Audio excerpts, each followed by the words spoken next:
আচ্ছা উনি এইখানে দাঁড়ালে প্রবলেম আছে? আমার বাদে যা তো বিয়া। আর তোর মামা কি ফকিরনি নাকি?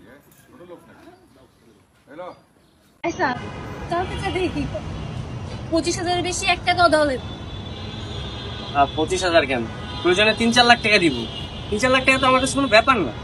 চুপ করো তো, এত টাকা কেন দিব? চাইলে কি দাম লাগবো? না দিয়ে তো কোনো উপায় নেই। সেটা দিলে তো মামলা করে দিবি। মামলা বলে তো আর খবর আছে। আমি বস্তিতে এমন করে পোলা পাইন আছে। অগরে তুমি না 5 না 3,000 টাকা দিবা। আর হাত পা যেগুলো ভালো আছে ওইগুলো শুদ্ধ হয়ে দেখো এগুলো পড়ানোর কোনো দরকার নেই।